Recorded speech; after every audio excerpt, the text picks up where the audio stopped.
Chandrayaan-3 mission चांद को फतह करने के लिए रवाना हो चुका है।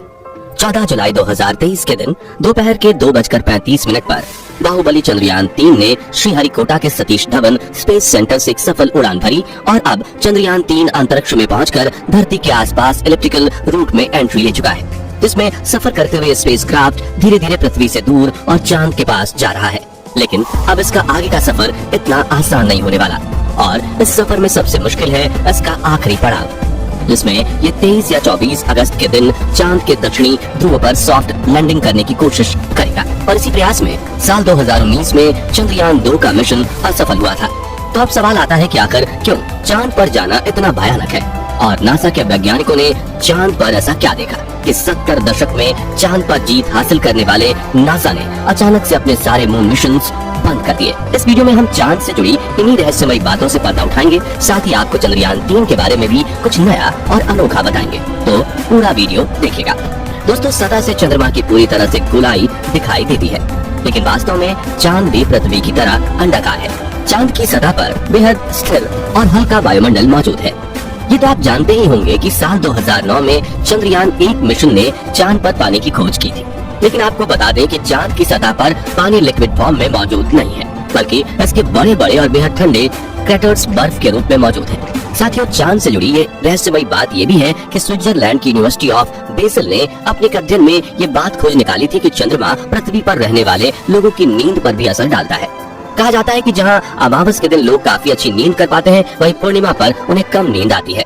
हालांकि विज्ञान ने इस बात को पूरी तरह से एक्सेप्ट नहीं किया और आज भी कुछ वैज्ञानिक इस बात पर अध्ययन कर रहे हैं।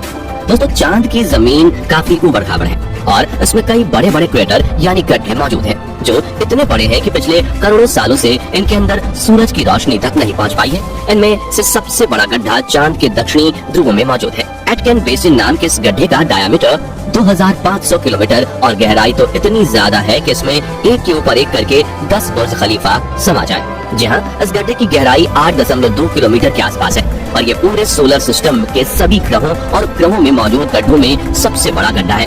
माना जाता है कि चांद के इन क्रेटर्स में पानी छुपा हो सकता है और वो भी थोड़ा बहुत नहीं बल्कि पूरे 100 मिलियन टन।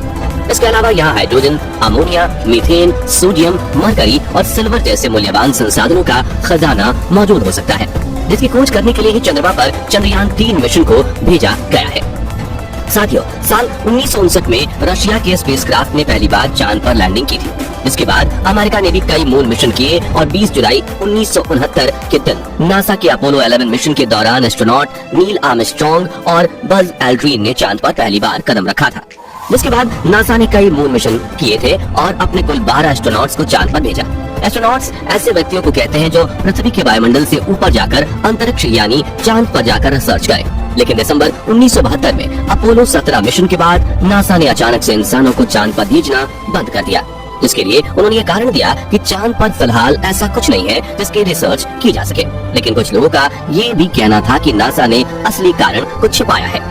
नासा के भेजे गए इन 12 में से कई अंतरिक्ष यात्रियों ने चांद पर कुछ अजीब सी आवाजें भी सुनी थी, तो कईयों ने इन पर बने एक अजीब ब्रिज और कूलिंग टावर जैसी रचना को भी देखा था। वहीं चांद की खोज में वैज्ञानिकों को एक सैटेलाइट डिश जैसी रचना भी दिखी थी और वैज्ञानिकों के मुताबिक इसका अपने आप बनना नामुमकिन है। हालांकि नासा ने कभी इस बात पर आधिकारिक बयान नहीं दिया था, लेकिन नासा के वैज्ञानिकों ने कई बार ये कबूला कि चांद पर एलियन का बसेरा हो सकता है। खैर, चांद पर एलियन हो सकते हैं या नहीं, इस बारे में अपनी राय हमें कमेंट में आप बता सकते हैं। फिलहाल यहाँ सबसे ज्यादा गौर करने वाली बात ये है कि ये सभी मिशन चांद के उत्तरी ध्रुव पर किए गए थे, जहाँ पर लैंडिंग करना चांद के दक्षिणी ध्रुव के मुकाबले काफी ज्यादा आसान माना जाता है।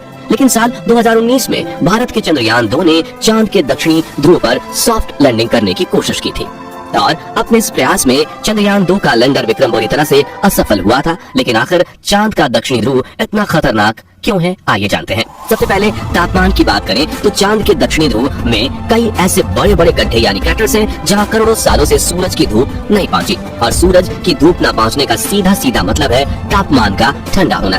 इसलिए कई बार दक्षिणी ध्रुव का तापमान -230 डिग्री सेल्सियस तक पहुंच जाता है। ऐसे में किसी भी इंसान का स्पेसक्राफ्ट से बाहर निकलना तो छोड़ो, खुद स्पेसक्राफ्ट के लिए भी ऐसे वातावरण में काम करना मुश्किल है। इतने कम तापमान में कई बार स्पेसक्राफ्ट पर लगे इंस्ट्रूमेंट चलना बंद हो जाते हैं। वहीं सूरज की रोशनी न पड़ने की वजह से चांद के दक्षिणी ध्रुव के कई हिस्सों में काफी ज्यादा अंधेरा है। जिस वजह से चांद की ऑर्बिट में घूम रहे नासा, रशिया और इसरो के ऑर्बिटर्स भी वहाँ के काफी हिस्सों को ठीक से नहीं देख पाए। यानी कि उन हिस्सों में क्या हो सकता है ये किसी को नहीं पता। ऐसे में वहाँ जाना सबसे बड़ी चुनौती है। इसके अलावा चांद के दक्षिणी ध्रुव की जमीन उत्तरी ध्रुव से ज्यादा उबड़ खाबड़ है, पर यहाँ पर कुछ सेंटीमीटर से लेकर 2500 किलोमीटर तक के बड़े बड़े गड्ढे हैं। ऐसे में रिसर्च के लिए किसी भी रोवर को यहाँ चलाना हो तो काफी सावधानी बरतनी पड़ती है, और अगर रोवर किसी बड़े क्रैटर में गिर गया तो उसे वहाँ से निकालना लगभग नामुमकिन हो जाएगा और रिसर्च मिशन भी फेल हो जाएगा। इस बात को ध्यान में रखते हुए इसरो ने चंद्रयान 3 के प्रज्ञान रोवर में सेंसर्स और नेविगेशन कैमरास लगाए हैं। अब सवाल आता है कि चंद्रयान 2 का विक्रम लैंडर चांद की सतह पर सॉफ्ट लैंडिंग करने में क्यों फेल हुआ था। तो बता दें कि इसरो के मुताबिक धरती से चांद की दूरी करीब 3,84,400 किलोमीटर है। ऐसे में इतनी दूरी पर लैंडर से डीप स्पेस कम्युनिकेशन बनाए रखना काफी मुश्किल होता है, क्योंकि इतनी दूरी पर रेडियो सिग्नल्स वीक हो जाते हैं और एंटेना से बहुत ज्यादा बैकग्राउंड नॉइज आता है। साथ ही अपनी कक्षीय गति यानी कि ऑर्बिटल मोशन की वजह से चांद लगातार अपनी पोजीशन बदलता रहता है। ऐसे में तय की गई लैंडिंग साइट पर पहुंचने के लिए लैंडर को भी सही मोशन पकड़े रहना पड़ता है। इसके अलावा चांद पर पृथ्वी से कम ग्रेविटी है, बहुत पतला वातावरण है। साथ ही चांद के दक्षिणी ध्रुव में काफी बड़े बड़े पत्थर और गड्ढे होने के साथ धूल भी उड़ती है, और ये सभी कारण किसी भी लैंडर को लैंडिंग करने में काफी चैलेंजेस देते हैं। और पिछली बार चंद्रमा की सतह से 2.1 किलोमीटर पर चंद्रयान 2 के लैंडर से इसरो का संपर्क टूट गया था, और इन्हीं में से किसी एक कारण की वजह से वो चांद की सतह पर क्रैश लैंडिंग करके तबाह हो गया था। लेकिन पिछली बार आई मुसीबत से सीख लेकर इसरो ने चंद्रयान 3 के लैंडर विक्रम को पहले से ज्यादा एडवांस्ड और पावरफुल बनाया है। जैसे कि चंद्रयान 2 के विक्रम लैंडर में 5 थ्रस्टर्स थे, लेकिन चारों तरफ सही संतुलन बनाए रखने के लिए चंद्रयान 3 के लैंडर में बड़े और एडवांस 4 थ्रस्टर्स लगाए गए हैं। इसके अलावा इस बार के विक्रम लैंडर में लेग्स को बड़ा और मजबूत कर दिया गया है। साथ ही इसकी फ्यूल स्टोरेज कैपेसिटी को भी बढ़ाया गया है। वहीं इसमें लगे कम्युनिकेशन डिवाइस भी एडवांस्ड और तकनीक का इस्तेमाल कर रहे हैं, जिससे ये इस बार लैंड कर इसरो से संपर्क ना तोड़े। और सबसे जरूरी बात, इसके सॉफ्ट लैंडिंग सीक्वेंसेस को भी काफी हद तक सुधार दिया गया है। इन सभी बदलावों से चंद्रयान 3 के लैंडर को चांद की सतह पर सॉफ्ट लैंडिंग करने में आसानी होगी। साथ ही इन सभी बदलावों को टेस्ट करने के लिए सिमुलेशन चलाकर विक्रम लैंडर की हजारों बार टेस्टिंग की गई है, जिसमें ठंडे तापमान में उपकरण चल रहे हैं कि नहीं उनकी जांच करना, लैंडर के पैरों की मजबूती टेस्ट करना, कम ग्रेविटी में थ्रस्टर्स टेस्ट करना, ऊबड़ खाबड़ सतह पर लैंड करवाना वगैरह शामिल है। वह इसकी लैंडिंग साइट यानी चंद्रमा की धरती पर उतारने की जगह को भी पहले से ज्यादा बढ़ाकर 4x2.4 किलोमीटर की लोकेशन चुना गया है। और यदि सब कुछ प्लानिंग के मुताबिक रहा तो 23 या 24 अगस्त के दिन विक्रम लैंडर को चांद की सतह पर लैंड करवा दिया जाएगा। दोस्तों, अगर इस बार चंद्रयान 3 का लैंडर चांद पर बिल्कुल सही तरीके से सॉफ्ट लैंडिंग करता है तो अमेरिका, रशिया और चीन के बाद भारत वो चौथा देश होगा जो चांद पर सॉफ्ट लैंडिंग करेगा। साथ ही हमारा भारत वो पहला देश बनेगा जिसने चांद के सबसे भयानक हिस्से यानी साउथ पोल पर लैंडिंग की है, जिससे स्पेस रिसर्च के फील्ड में भारत का नाम सबसे ऊंचा हो जाएगा। तो साथियों, अगर आप भी हमारी तरह यही चाहते हैं कि चंद्रयान 3 मिशन में भारतीय स्पेस एजेंसी इसरो को अपार सफलता प्राप्त हो तो कमेंट बॉक्स में इसरो को अपनी दुआएं जरूर दीजिए। साथ ही जानकारी पसंद आई हो तो वीडियो को लाइक शेयर जरूर कीजिए, और चंद्रयान 3 मिशन से जुड़ी हर पल की खबर पाते रहने के लिए हमारे चैनल को सब्सक्राइब करके बेल आइकन जरूर प्रेस कर दीजिए। धन्यवाद।